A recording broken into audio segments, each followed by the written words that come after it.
자녀입니다라는 제목입니다. 여러분, 우리 한 유대인 랍비가 한 번은 2016년인가요? 그때쯤에 한번 연설을 한 적이 있습니다. 그분의 연설의 내용은 그것이었습니다. 우리는 창세기에 나와 있는 대로 하나님의 자녀라는 것입니다. 그분이 그런 얘기를 했었던 이유가 무엇이냐면 그 당시에 IS 이슬람 국가를 세우고 그리고 전 세계 가운데 테러의 물결이 가득 차가고 있는 그런 상황들 가운데서 그분이 그런 얘기를 했어요. 우리 인류는 토라가 가르치는 대로 하나님에 의해서 창조된, 그래서 우리 인류 모두는 다 하나님의 자녀다. 미국 사회 안에서 누구를 향해서, 이슬람을 향해서 이렇게 편견을 가지고 그리고 그들을 핍박하는 그런 물결이 미국 안에서 일어나자 이슬람도 그들도 사랑의 대상이고 그들도 우리가 품어야 될 대상이고 편견을 가지고 대해서는 안 된다. 꼭 그 미국의 지성인의 그런 이 음성을 대변하는 그런 일을 핀버그라는 랍비가 그렇게 전했습니다. 그런데요, 여러분, 그분이 그렇게 이야기했지만 우리 성경은, 우리 하나님의 말씀은 그렇게 이야기하지 않습니다. 하나님은 인류의 아버지시며 인간은 누구나 다 형제라는 말은 실제로 그렇다는 것이 아니라 잠재적으로 그렇다는 것이다 라고 우리 존 스토트라는 목사님이 그렇게 얘기했어요. 모든 사람이 예수 그리스도께 복종하고 거듭나게 될 때는 하나님을 아버지로 부를 수 있지만 그 전까지는 아니라는 것이죠. 여러분, 우리 기독교와 가장 닮아 있는 종교를 이렇게 한편으로는 유대교로 알고 있고 한편으로는 사실은 이슬람이 그렇습니다. 이슬람이 기독교 이후에 태동된 종교거든요. 그리고 그 무함마드가 이 하나님께 받았다, 알라에게 받았다고 얘기하는 그 경전 자체가 굉장히 많은 부분이 성경의 내용을 포함하고 있습니다. 그럼에도 불구하고 이 이슬람교는 결코 기독교와 같을 수가 없습니다. 본질적으로 다릅니다. 왜 그러냐면 여러분, 믿고 있는 대상이 다르기 때문에 그래요. 여기 책이 하나 있습니다. 이 알라를 찾다가 예수를 만나다라는 책인데요. 이 책의 저자가 나빌 쿠레시라는 분입니다. 이분이 어떤 분이냐면 2015년에 기독교 도서상, 이 책으로 말미암아서 기독교 도서상을 미국에서 탔어요. 그러니까 미국에서 논픽션 부분의 기독교 부분, 논픽션 부분에서는 가장 영향력 있는 책으로 그렇게 인정받고 수상한 거고, 이분이 원래 파키스탄 출신 가정에서 이제 미국으로 이민 온, 파키스탄 출신의 미국에 이민 온 가정 가운데 자라났어요. 그리고 미국에서 자라나면서 완전 미국인인 친구 데이빗이라는 친구하고 이슬람교 기독교 대결을 했습니다. 논쟁을 하다가 그는 누구를 대변하겠어요? 이 사람 파키스탄에서 온 이슬람이니까 당연히 이 이슬람교를 대변했겠죠. 그리고 이슬람교가 진짜이고 기독교 너희들이 가짜 성경으로 말미암아 세뇌돼서 잘못된 것을 믿고 있다고 그렇게 가르쳐 주기를 원했어요. 그래서 논쟁 가운데 계속 들어갔습니다. 그가 결국 이렇게 알라를 찾다가 누구를 만나요? 예수를 만나고 이렇게 두꺼운 책을 쓰게 됩니다. 여러분, 혹시 이슬람에 대해서 관심 있으시면 이슬람교에서 돌아온 이분, 예수님을 알게 된 이분은 책을 한번 읽어보시면 굉장히 많이 도움이 될 겁니다. 여러분, 그런데 이분이 그렇게 이야기하는 거예요. 이분이 뭐라고 얘기하냐면 많은 종교들이 신은 결국은 동일하다, 그렇게 얘기하는 다원주의 가운데 있다는 것이죠. 똑같은 산을 다른 길로 올라가고 있다고 이야기한다는 거예요. 이슬람교나 기독교나 유대교나 똑같이 하나님을 향해서 나아가는데 다른 길을 걸어갈 뿐입니다, 그렇게 이야기합니다. 그러나 나벨 쿠레시는 그렇게 얘기하지 않아요. 이슬람교의 알라와 여호와 하나님은 너무도 다른 분이라는 것이죠. 기독교의 하나님은 삼위일체 하나님이시고 그 삼위일체 하나님의 완벽한 특징은 완벽한 사랑이라는 것입니다. 기독교의 하나님은 이 세상에 들어와 함께 하고 싶어 하실 만큼 우리들을 사랑하시는 하나님이시고, 사랑하셔서 고난조차도 함께 받으시고 대신 받으시는 분이 우리 기독교의 하나님이라는 것이죠. 그러나 알라는 우리 인간이 결코 잘 알 수 없고 그리고 우리 가운데 잘 오지 않는 존재가 바로 알라라는 것입니다. 여러분, 이 꿀 안에 나와 있는 알라는 베일 뒤에 숨어 있어서 세상 가운데 자기가 알려지기를 원하지 않는 존재가 알라라는 것이에요. 여러분, 그래서 알라와 기독교의 하나님은 완전히 틀립니다. 알라에게 100개의 이름이 있대요. 100개의 이름. 그런데 우리 인류에게 알려진 이름은 몇 개만 있냐면 99개만 있대요. 그 나머지 하나의 이름은 알려주지 않는다는 거예요. 그 알려주지 않는 단 하나의 이름을 알고 있는 존재가 있대요. 누가 알고 있냐면 낙타가 알고 있대요. 낙타가 알고 있어서 낙타가 이렇게 약간 이렇게 교만한 얼굴과 폼을 하고 있는 이유가 바로 100번째 알라의 이름을 알고 있기 때문에 그렇다는 것이죠. 낙타에게는 자기의 이름, 100번째 이름, 그 비밀의 이름은 알려주면서 우리 믿는 자들에게는, 알라를 믿는 자 추종자들에게는 그 이름을 알려주지 않는 자가 알라라는 것이죠. 하나님은 오셔서 여러분을 만나기 원하시는 하나님이시고, 알라는 숨어서 우리 가운데 그 존재를 드러내지 않기를 원하는 존재라고 이야기하는 것입니다. 여러분, 오늘 하나님께서 우리들에게 오시기 원하세요? 가까이 오시기 원하세요? 얼마나 가까이 오시기 원하시냐면 우리를 자녀 삼으시고 그분이 아버지가 되실 만큼 그렇게 우리에게 가까이 오시고 우리를 사랑하시기 원하시는 분이 하나님, 우리가 믿는 하나님이신 줄로 믿으시기를 주님의 이름으로 축복합니다.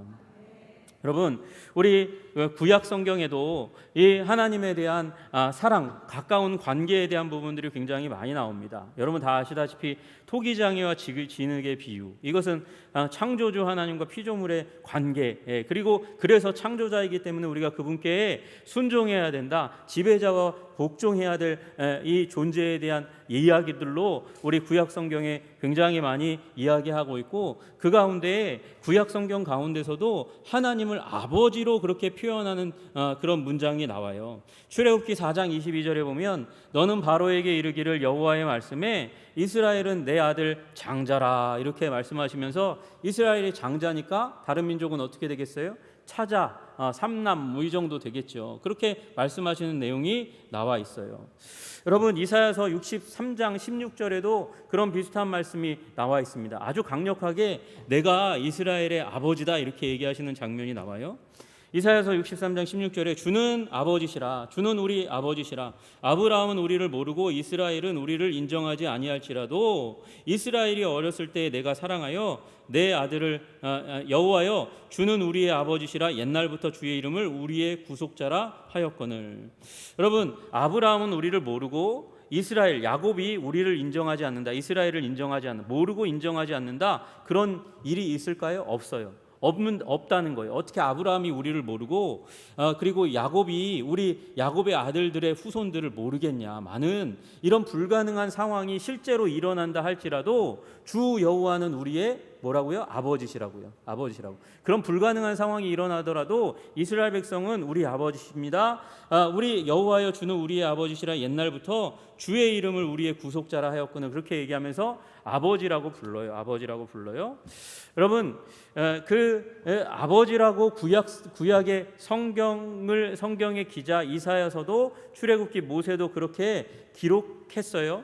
그럼에도 불구하고 우리가 기억해야 될 사실은, 여러분, 이것은 국가 단위로, 국가가 이스라엘이라는 유대 민족이 하나님을 아버지라고 불렀다는 것이지, 개개, 백성, 민족의 개개인이 하나님을 아버지로 부를 수 있다는 걸 의미하는 건 아니었다는 거예요. 여러분, 유대교가 그렇게 가르쳐 왔어요. 하나님을 아버지로, 민족의 아버지로는 알아도 개인의 하나님으로는 부르기가 굉장히 어려운 이 종교적 전통 가운데 살았죠.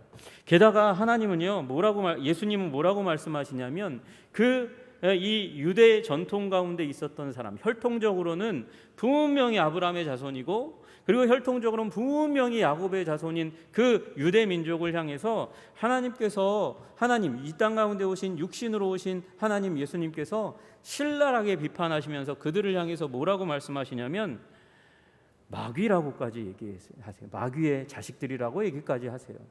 여러분, 요한복음 8장 44절에 보면 너희는 너희 아비 마귀에게서 났으니 너희 아비의 욕심대로 너희도 행하고자 하느니라. 그는 처음부터 살인한 자요 진리가 그 속에 없으므로 진리에 서지 못하고 거짓을 말할 때마다 제 것으로 말하나니 이는 그가 거짓말장이요 거짓의 아비가 되었습니다. 누가요? 유대인이요. 유대인에게 하신 말씀이거든요. 유대인이 지금 진리 위에 서 있지 않고 거짓을 말하기 때문에 너희의 아비는 누구라고요? 마귀라고까지 주님께서 말씀하세요. 그러니까 여러분, 민족적으로는 하나님을 아버지라고 부르는 전통 가운데 있었지만 개개인은 하나님을 아버지로 부르지 못했고, 유대인 가운데 일부는 심지어 예수님께서 너희의 아비는 마귀다 이렇게까지 얘기하셨다는 거예요.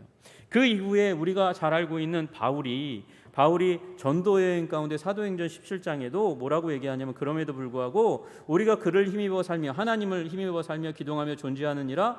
너희 시인 중 어떤 사람들이 말과 같이 우리가 그의 소생이라 우리가 그의 자녀라. 바울도 그렇게까지는 얘기했어요. 그런데 여러분, 이 자녀라고 얘기하는 그 시인의 말을 인용하면서 사도 바울이 경계를 딱 짓는 부분이 있다는 걸 우리가 기억해야 합니다. 이와 같이 하나님의 소생이 되었은즉, 하나님의 자녀가 되었은즉, 하나님을 금이나 은이나 돌에다가 사람의 기술과 고안으로 새긴 것들과 같이 여길 것이 아니니라. 여호와 하나님과 우상을 같은 수준으로 놓고 우상 숭배해서는 안 된다라고 얘기하고 있어요. 여러분, 아까 돌아가서 이사야서 63장 16절에 말씀하실 때도 여러분, 여호와여 주는 우리의 아버지시라 이렇게 말씀하시고 뒤에 가면 뭐라고 나오냐면 옛날부터 주의 이름을 우리의 구속자라 하였거늘. 그럼 무슨 상황 가운데서 아버지라고 부릅니까? 구원하신 하나님을 알므로 말미암아 하나님을 아버지라고 불러요.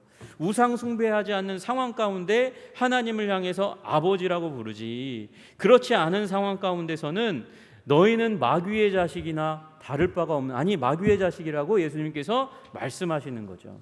여러분, 그러니까 자연적인 이 지금 인류의 현대 신학이 하나님이 창조하셨다면 창조한 모든 인류는 하나님의 소생이라고, 유대인 랍비까지도 그렇게 얘기하는 상황이 나오지만 여러분, 그것은 거짓이라는 것이죠. 여러분, 우리 성경이 말씀하시는 하나님의 자녀는 그것과 하나님이 창조하셨다는 수준과 다른 차원에서 하나님은 우리를 자녀 삼으시고 우리는 하나님을 아버지로 부르는 줄로 믿으시기를 주님의 이름으로 축복합니다. 여러분, 이 가운데 우리가 이 바른 하나님 자녀의 관점 가운데 우리가 나아가야 하는 것이죠. 여러분이 하나님의 자녀라는, 하나님의 아들이라는 말이 사실 너무도 어떻게 보면 우리에게 가볍게 여겨지는 게 아닌가라는 생각을 하게 됩니다. 저는 가끔 그런 생각을 해요. 예수 믿게 하는 이 복음이 홍길동 때에 좀 왔었어야 홍길동이 이렇게 호부 호영을 하지 못함으로 말미암아 가슴에 맺힌 한을 좀 풀고 하나님을 아버지라고 부르고 그 감격을 우리에게 좀 전해줄 수 있었을 텐데, 여러분, 우리 너무도 쉽게 우리 문화권 가운데 하나님을 아버지라고 부르는 게 너무, 저도 이제 청소년기 돼서야 교회 처음 왔고 이제 대학교 다닐 때 예수님을 구주여 주님으로 믿어서 그래서 하나님을 아버지라고 부르는 게 쉽지 않았지만 이제 너무나 쉽게 부르는 문화 가운데 있지만, 여러분, 이 하나님을 아버지라고 부르는 거 구약 성경에 있음에도 불구하고 유대 민족에게도 쉬운 문제가 아니었다는 걸 우리가 기억해야 하는 거예요. 이건 충격적인 선언이라는 걸 우리가 기억해야 하는 것이죠. 여러분, 요아킴 예레미야스라는 그런 신약 학자가 있어요. 그분은 유대 문헌을 연구하고 검토하고 그리고 나서 결론을 내립니다. 예수님 당시까지 하나님을 아버지라고 부른 사람은 예수님 외에는 한 사람도 없었다. 랍비가 그 시대에 많이 있었음에도 불구하고 그 시대의 랍비들도 개인적으로 하나님을 아버지라고 부르는 일이 없었다는 거예요. 예수님처럼 기도 시간에 하나님을 아바 아버지라고 부른 사람도 없었고, 또 예수님처럼 제자들에게 기도할 때 하나님을 아바 아버지라고, 아빠라고 부르라고 가르쳐 주신 분도 없었다는 거예요. 여러분, 부시넬이라는 이 학자가 그렇게 얘기해요. 만일 그리스도 예수의 모든 역사 가운데 하신 놀라운 교훈들이 다 없어졌다 할지라도, 여러분, 그러니까 예수님이 이 땅 가운데 태어나셔서 사시면서 가르치시고 기적을 베푸신 그 모든 것이 다 사라진다 해도 하나님이 우리 아버지라고 가르친 것만으로도 그는 인류 최대의 교사일 것이다. 인류 최대의 가르침을 베푼 것이라고 할 수 있다고 그렇게 주장하시는 거예요.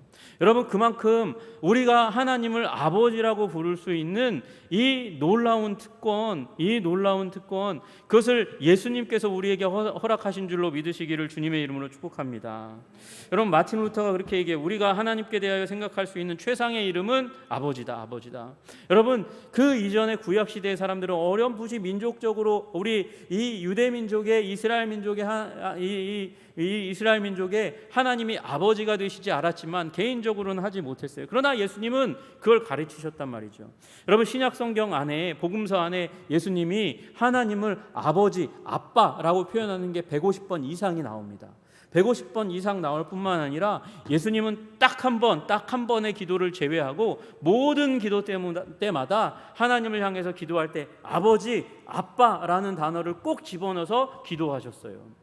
여러분, 딱 하나의 기도가 뭐냐 하면 엘리 엘리 라마 사박다니, 나의 하나님이여 나의 하나님이여 어찌하여 나를 버리시나이까. 여러분, 그때가 언제입니까? 십자가에 달려서 지금 이제 십자가로 말미암아 죽임당하는 상황이에요. 그때 마지막 순간에 인류의 모든 죄악을 다 뒤집어 쓰는 그 상황 가운데서 예수님이 뭐라고 말씀하세요? 나의 하나님이여 나의 하나님이여, 아빠라는 말씀, 아버지라는 말씀 쓰지 않고 그리고 기도하셨다는 거예요. 여러분, 인류를 위한 죄인으로 모든 죄짐을 담당할 때 그때만 예수님을 아버지라고 부르지 못하고 모든 기도 가운데 아버지라고 불렀다. 그러니 우리도 여러분 그 안에서, 예수 그리스도 안에서 하나님을 죄를 없이 하시고 우리를 구원하시는 그 예수 그리스도 안에서 우리도 하나님을 아버지로 부를 수 있고 아버지로 누릴 수 있는 놀라운 삶의 특권이 부어졌음을 믿으시기를 주님의 이름으로 축복합니다. 여러분, 하나님은 우리 아버지세요. 신을, 절대자를 아버지라고 부르는 종교는 이 땅 가운데 오직 기독교밖에 없다는 사실을 깨달아 아시기를 주님의 이름으로 축복합니다. 여러분, 아무리 다시 얘기하면 여러분이 어떠한 종교를 가도, 어떠한 종교 가운데서 종교 생활을 할지라도 그것 가운데 절대자를 아버지와 같은 가까운 분으로 여기며 누리며 부를 수 있는 종교는 세상에 그 어떤 종교도 없다 하는 것이에요. 오직 기독교만이, 우리가 아는 예수 그리스도를 통해서만 그렇게 부르실 수 있다는 사실, 그리고 그것을 누리시는 여러분 되시기를 주님의 이름으로 축복합니다. 여러분, 이 일을 이루기 위해서 하신 일이 무엇입니까? 하나님께서 우리를 영접하신 거예요. 여러분, 오늘 본문을 보시면 오늘 본문의 내용은 영접하는 자, 곧 그 이름을 믿는 자, 우리가 영접해야 된다 그 얘기를 하거든요.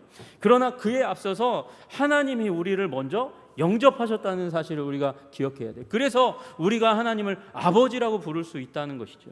여러분, 고린도 후서 6장에 보시면 6장 17절에 보시면 그렇게 말씀하세요. 내가 너희를 영접하여, 18절, 너희에게 아버지가 되고.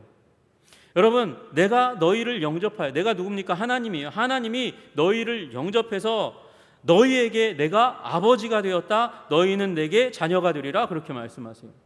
여러분이 하나님 아버지와 자녀의 관계가 어떻게 시작됐다고요? 내가 너희를 영접하여. 하나님이 우리를 영접하여. 영접이란 무엇입니까? 여러분, 나의 공간에 누군가를 모셔드리는 것, 환영하면서 모셔드리는 것, 들어오라고 말씀하는 것이 환영이죠. 여러분, 환영하고 나서 그 안에서 접대가 일어납니다. 그를 손님을 극진하게 대우하고 대접하는 그런 접대가 일어나는 것, 그걸 영접이라고 얘기하는 거죠. 여러분, 그런데 그 영접이 어디서부터 일어났다고요? 하나님이 먼저 하신 거예요. 하나님이. 내가 영접하기 전에 하나님이 나를 영접해 주셨어요. 내가 너희를 영접하여. 여러분, 하나님께서 우리를 극진히 환영하신 줄로 믿으시기를 주님의 이름으로 축복합니다. 여러분, 우리가 어떤 때에 주님으로부터 영접을 받았습니까? 하나님 아버지로부터 영접을 받았습니까? 우리가 아직 죄인이었을 때, 우리가 하나님을 원수로 대했을 때에 하나님께서 우리를 불쌍히 여기셔서 죄투성이인 우리를 영접하신 줄로 믿으시기를 주님의 이름으로 축복합니다. 여러분, 아버지의 사랑으로 그렇게 하시고 그 영접할 때에 여러분, 그 영접할 때 그 더러운 상태로 그냥 두면 안 되죠. 안 되니까 닦아주시는 거죠. 여러분, 우리 자녀가 만약에 비 오는 날 밖에서 비 오는 날 재밌잖아요. 그 진흙탕에 첨벙첨벙하는 거 얼마나 재밌습니까? 그러다가 친구들과 놀다가 떼굴떼굴 굴러가지고 온 몸이 진흙으로 이렇게 다 묻어가지고 집에 들어온다고 생각해 보세요. 여러분, 그 아들을 내치시겠습니까? 내치시면 안 되죠. 그럼 부모의 의의가 없는 거죠. 부모로서 의리를 지킨, 사랑을 지키는 게 아니죠. 받아야 되죠. 그러나 받는다 할지라도 그 진흙을 씻겨서 집안에 들여야지, 안 그러면 집안이 온통 엉망이 될 거 아니겠습니까? 그러니 벗기는 거죠. 벗겨서 그 진흙으로 가득 차 있는 그 옷을 벗겨서 깨끗한 옷으로 씻겨서 입혀야 되는 거죠. 여러분, 영접할 때 그 의미가 담겨져 있는 거예요.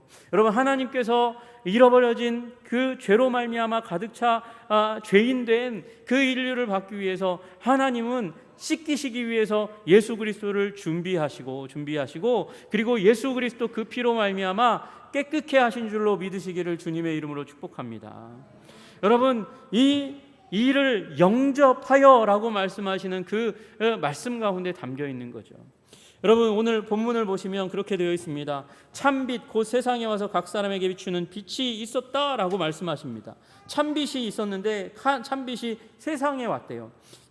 근데 이 참빛이 무엇인가 보았더니 태초에 말씀이 계셨고 이 말씀이 빛이라고 말씀하세요. 4절에 여러분, 우리 요한복음 1장 1절에 태초에 말씀이 계시니라, 이 말씀이 하나님과 함께 계셨으니 이 말씀은 곧 하나님이시라. 말씀이신데 하나님과 함께 계셨고 이 말씀이 하나님이신데 이 말씀이신 하나님이 어떻게 됐나? 4절에 그 안에 생명이 있었으니 이 생명은 사람들의 빛이라. 여러분, 이 말씀 안에 생명이 있었대요. 이 말씀 안에 있는 생명이 곧 사람들의 빛이래요. 그리고 이 빛이 오셨대요. 9절에 참빛 곧 세상에 와서 각 사람에게 비추는 빛이 있었으니. 여러분, 우리 인류 가운데 오셔서 각각 한 사람 빼놓지 않고 하나님에 대해서 알려주시고 그 신성과 하나님의 성품 아버지 되심을 알려주시기 원하셨다는 거예요. 그가 세상에 계셨으며 세상은 그로 말미암아 지은 바 되었으되. 세상에 오셨어요. 임마누엘의 하나님이에요. 세상 가운데 계셨어요. 그런데 세상이 그로 말미암아 지음 받았는데도 불구하고 세상이 그를 알지 못했대요. 비추어 주셨는데 알지 못하고 깨닫지 못했대요. 그게 인류의 현 주소였다는 거예요. 그런데 11절에 보니까 자기 땅에 오매, 여러분이 가지고 있는 성경의 각주를 보면 밑에 부분에 자기 소유, 자기 땅 자기 소유의 오매 자기 백성이, 자기 소유된 백성 이스라엘 가운데 오셨는데 자기 백성이 어떻게 했다고요? 영접하지 않았다고요. 영접이라는 말을 우리가 지금 보고 있는 거예요. 여러분, 하나님 아버지는 우리를 영접하셨어요. 받아들이셨어요. 그리고 영접하고 받아들이셔서 이 땅 가운데 오셔서 진리를 알도록 빛을 비추어 주셨어요. 그것도 각각 한 사람에게 하나님께서 진리를 알 수 있도록 비추어 주셨는데 알지 못했어요. 영접하지 않았어요. 자기 백성이 심지어 그렇게 했다고 얘기하는 거예요. 여러분, 영접하지 않았다. 예수님은 어머니의 뱃속에 있을 때부터, 성육하신 이후에 어머니의 뱃속에서부터 영접받지 못하셨어요. 환영받지 못하셨어요. 여러분 아시다시피 이제 호적하는 것 때문에 예수님의 아버지 요셉과 마리아가 여행길을 떠납니다. 베들레헴에 갑니다. 베들레헴에 가서 이제 출산을 앞두고 있으니까 안전한 출산의 장소, 또 쉴 장소 찾지요. 똑똑똑똑 두드립니다. 두드리는 여러 집을 두드렸을 겁니다. 숙소를 찾았습니다. 방이 있습니까? 그때마다 들은 말이 무엇이었습니까? 당신에게 줄 방이 없습니다. 당신을 환영할 방이 없습니다. 여러분, 예수님은 뱃속에 있을 때부터 영접받지 못하셨어요. 예수님은 영접받지 못하는 것, 거절이 그 인생의 태반 이상을 경험하시면서 사셨어요. 그런데 예수님의 그 생애를 옆에서 지켜본 요한이 얘기하는 거예요. 영접하는 자, 모셔드리는 자. 여러분, 그 방이 영어로 룸이잖아요. 룸, 나에게 공간이 있습니다. 들어오십시오라고 얘기하는 자. 영접하는 자, 곧 그 이름을 믿는 자들에게는 어떤 권세를 주세요? 하나님의 자녀가 되는 권세가 주어진 줄로 믿으시기를 주님의 이름으로 축복합니다.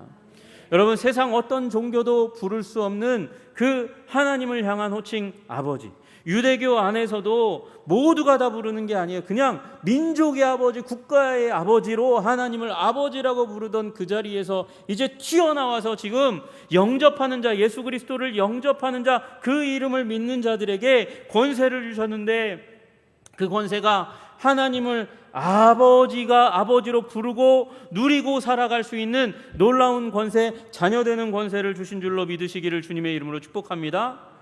여러분, 하나님의 자녀이십니다. 여러분, 우리 교회의 아버지로 하나님을 믿는 게 아니라 나의 아버지로 하나님을 부를 수 있는 영적인 권세, 특권을 누리고 있는 존재로 우리를 부르신 거예요. 여러분, 혹시 예수님을 구주요 주님으로 영접하지 못한 분 계세요? 여러분, 영접하지 못한 분 계시다면 아주 간단해요. 그냥 예수님, 성경에 쓰여진 그 예수님, 이 진리이신 말씀이신 예수님, 이 땅 가운데 오셔서 우리에게 빛을 비춰주고 계신 예수님, 그 예수님을 내 마음 가운데 모셔드리오니 들어오십시오. 거하여 주시옵소서. 예수님의 이름으로 기도합니다. 그렇게 기도하면 주님께서 우리 심령 가운데 들어오셔서 우리로 말미암아 하나님을 아바 아버지라고 부를 수 있는 권세를 주시는 줄로 믿으시기를 주님의 이름으로 축복합니다. 여러분, 이 특권이 우리에게 부여된 것이에요. 절대자, 창조자이신 그 하나님, 민족적인 단위에서 그저 아버지라고 간신히 부를 수 있었던, 여러분, 타종교에서는 결코 부를 수 없는 그 이름, 절대자를 향해서 우리는 아버지라고 부를 수 있고 아버지로 누릴 수 있게 됨을 믿으시기를 주님의 이름으로 축복합니다. 여러분, 아버지로 부른다는 것, 아버지로 누린다는 것은 가까이 계시다는 것을 의미하는 것이죠. 여러분, 하나님께서 이 땅 가운데서 찾고 찾으시는 거예요. 가장 적합한 단어, 나를 믿는 자와 나와의 관계를 규정할 수 있는, 가장 이 세상 가운데서 발견할 수 있는 가장 위대하고 아름다운 단어를 주님께서 찾으셨는데, 그 단어가 아버지와 아들이고 우리는 그 안에서 하나님의 놀라운 은혜와 권세를 누리게 되는 줄로 믿으시기를 주님의 이름으로 축복합니다. 여러분, 사실 하나님께서는 아버지라는 말 안에 어머니까지도 같이 포함하고 있다는 사실을 알아야 돼요. 어디 이상한 뭐 하나가 나타나가지고 하나님은 어머니다 뭐 일단 이상한 소리 하면서 하나님은, 우리는 이제 더 이상 하나님을 아버지로 부르지 않아도 된다, 어머니로 부른다 뭐 이러면 이단이 있어요. 그래서 여러분, 속지 마시기를 주님의 이름으로 축복합니다. 그 아버지 안에 어머니의 마음까지 다 담겨져 있는 거예요.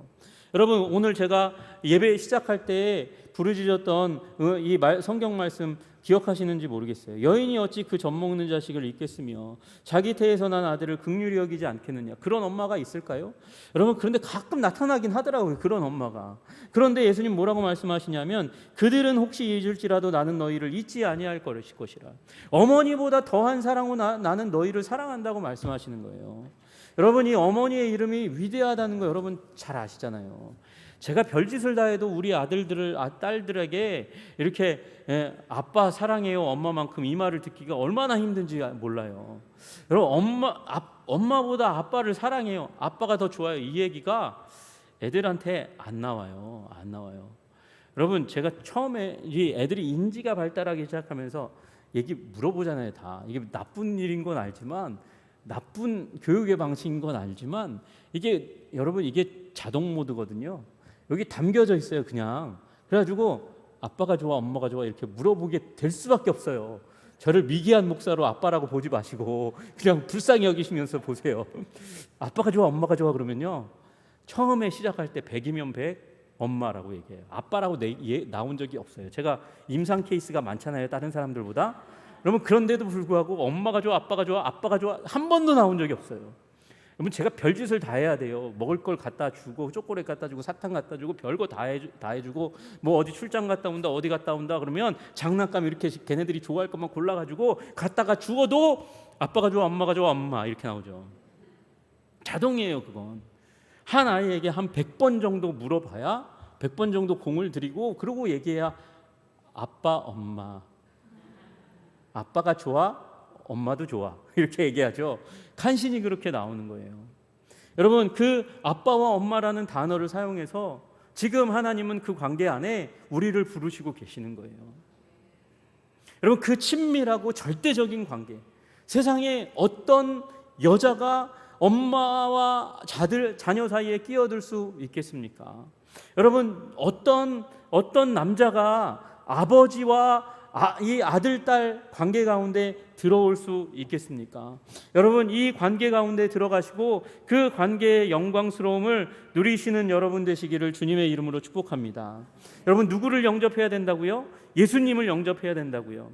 왜 예수님만이냐고 묻는 사람들이 있어요. 공자도 있고 소크라테스도 있고 무함마드도 있고 여러 사람들이 있으니까 그 여러 사람들을 통해서 하나님을 아버지라고 부를 수 있으면 좋지 않습니까? 더 많은 사람들이 구원받으니까요.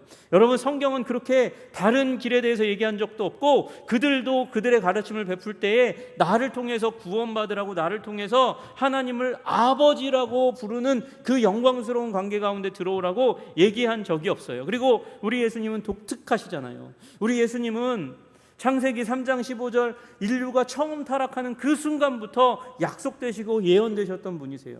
여러분, 그 인류의 비밀의 책, 성경책 가운데 수많은 선지자들을 통해서 약속되고 예언되셨던 그 약속과 예언을 성취하신 분이 예수님이니까 예수님을 통해서 구원받고 구원받을 뿐만 아니라 하나님을 아버지라고 부르는 그 자리 가운데 들어가게 된 줄로 믿으시기를 주님의 이름으로 축복합니다.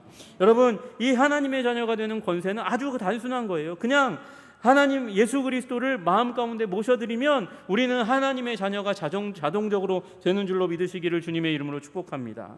이는 혈통으로나 육정으로나 사람의 뜻으로 되는 게 아니래요. 인간이 동원할 수 있는 모든 수단으로, 특혜를 부어줄 수 있는 그 모든 수단으로도 안 된다고 얘기하는 거죠. 여러분, 혈통이 무엇입니까? 누구누구의 아들, 딸, 이걸 통해서도 우리는 하나님의 자녀가 될 수 없어요. 목사, 장녀, 장로, 권사, 모든 그 자녀, 혈통으로 난 자들이라 할지라도 하나님의 자녀가 되는 능력이 없습니다. 오직 예수 그리스도를 마음 가운데 영접할 때에야, 그때에야 하나님의 자녀가 되는 줄로 믿습니다. 여러분, 육정이 무엇입니까? 육체의 모든 뜻, 욕심, 그걸 통해서도 안 돼요. 사람의 뜻, 사람이 계획한 모든 계획으로도, 방안에는 모든 고안으로도, 여러분, 이게 이단에 속한 모든 꾀입니다. 모든 모사입니다. 그것으로도 하나님의 자녀가 되지 못합니다. 오직 하나님께로부터 난 자들이니라. 여러분, 하나님이 우리를 영접하니까 우리가 하나님을, 예수님을 영접하고 하나님의 자녀가 될 수 있는 것이죠. 여러분, 그 자리 가운데 들어가셔서 하나님의 자녀의 권세를 누리시는 여러분과 제가 되기를 주님의 이름으로 축복합니다. 여러분, 우리 예수님을 마음 가운데 모셔드리면 무슨 일이 일어나냐? 위대한 일이 일어납니다. 하나님의 DNA가, 영적인 DNA가 우리 가운데 들어오는 거예요.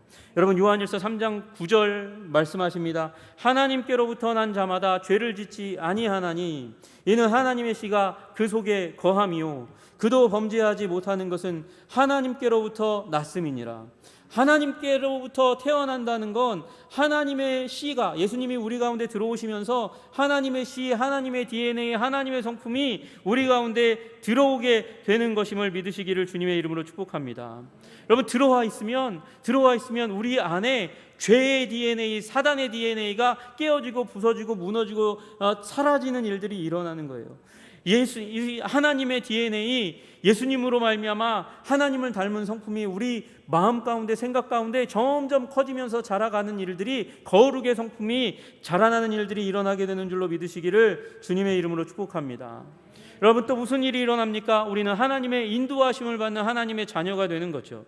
로마서 8장에 말씀하십니다. 무릇 하나님의 영으로 인도함을 받는 사람은 곧 하나님의 아들이라. 여러분, 하나님의 아들이 어떤 사람이라고요? 하나님의 영 성령님으로 말미암아 인생의 인도함을 받게 되는 줄로 믿습니다. 여러분, 여기 하나님의 아들이라고 얘기하니까 하나님의 딸도 되잖아요. 여러분, 딸 넣으세요. 문제 없습니다. 아니, 문제가 좀 있어요. 무슨 문제가 있냐면, 여러분, 이 문화권에서 하나님의 아들이라고 사용한 건 뭐냐면, 여러분, 가장 가까운 관계일 뿐만 아니라 뭐가 있다? 상속권이 있다는 걸 말씀하시기 위해서 아들이라는 단어를 사용하는 거예요. 여러분, 여자분들 예수님의 신부인 줄로 믿으시기를 주님의 이름으로 축복합니다. 여러분, 성경은요, 남자분들, 여러분들도 하나님의 신부라고 말씀하세요. 그래서 그러면 남자가 신부가 된다면 저도 약간 꺼리낌이 있거든요. 내가 무슨 여러분, 그러나 이게 그런 의미를 얘기하는 거 아니에요. 그런 의미가 아니고, 여러분, 그 특별한 관계 가운데 우리 모두가 초청함을 받았다는 걸 의미하는 거죠. 여러분, 여기 아들이라고, 딸은 아니네, 낭망하실 필요가 없어요. 여러분 모두가 하나님의 인도하심을 받고 결국에는 하나님이 주시는 영적인 상속권을 받아 누리는, 천국 가운데 들어가면 하나님이 주실 것으로 말미암아 풍성하고 위대한 삶을 살 것에 대해서 말씀하시는 거라는 거예요. 여러분 모두가 하나님의 영으로 인도함, 예수 그리스도를 구주여 주님으로 영접하고 말미암아 하나님의 영으로 인도함 받고 위대한 권세를 누리는 여러분 되시기를 주님의 이름으로 축복합니다. 여러분, 우리 하나님의 자녀의 또 다른 특징이 하나 있어요. 이게 없으면, 여러분, 인도함 받는 거, 그거 없으면 안 됩니다. 여러분 다 받으시기를 주님의 이름으로 축복합니다. 주님의 성품이 드러나야 돼요. 한 10년 전에 예수님 믿었는데, 여러분 그래서 10년이 지났는데 성격이 더 더러워졌어. 뭐 예수 믿는 거 아닐지 몰라요. DNA가 그 안에 있으니까 거룩하게 되어지는 거죠. 여러분, 그리고 또 하나, 여러분 우리가 자녀이기 때문에 징계가 있다는 사실을 믿으시기를 주님의 이름으로 축복합니다. 아멘이 별로 없으세요? 징계가 있는 거예요. 여러분, 히브리서 12장 5절에서 8절 그렇게 말씀하십니다. 또 아들들에게 권하는 것 같이 너희에게 권하신 말씀도 잊었도다. 일러스되 내 아들아, 주의 징계하심을 경히 여기지 말며 그에게 꾸지람을 받을 때에 낙심하지 말라. 주께서 그 사랑하시는 자를 징계하시고 그가 받아들이시는 아들마다 채찍질하심이라. 너희가 참으면 징계를 받기 위함이라. 하나님이 아들과 같이 너희를 대우하시나니, 여기 아들과 같이라는 말은 예수님을 말씀하시는 거예요. 예수님과 같이 너희를 대우하시나니 어찌 아버지가 징계하지 않는 아들이 있으리요. 징계는 다 받는 것이거늘 너희에게 없으면 사생자요 친아들이 아니니라. 여러분, 징계가 있다는 것이죠. 여러분, 징계라고 하니까 되게 무서워요.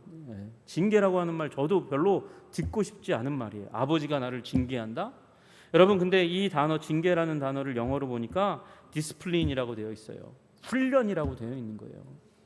여러분, 하나님은 우리를 훈련하기 원하세요. 여러분, 훈련시키셔서 우리가 성숙한 존재가, 성장된 존재가 되기를 원하세요. 여러분, 그래서 훈련이 있는 거예요. 그래서 징계가 있는 것이죠. 여러분, 여러분의 삶 가운데 있는 하나님의 훈련, 그것을 달게 받으시기를 주님의 이름으로 축복합니다. 거절하며 절규할 수 있어요.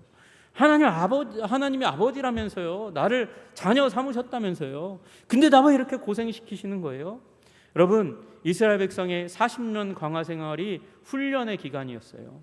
훈련의 기간이 있으니까 여러분, 우리 어디요? 가나안 땅 들어가서 정복의 삶을 사는 거예요. 누리는 삶을 살아가는 거예요. 승리하는 삶을 살아가는 거예요. 훈련이 없으면 승리가 없어요. 훈련이 없으면 영광이 없어요. 훈련이 없으면 성령 충만이 없는 거예요. 여러분, 그러니까 하나님의 영으로 인도함을 받는 가운데 우리가 거룩하게 되어지는 아름다운 일이 일어나기를 주님의 이름으로 축복합니다. 하나님 아버지께서 우리를 예수 그리스도 안에서 자녀로 부르셨습니다.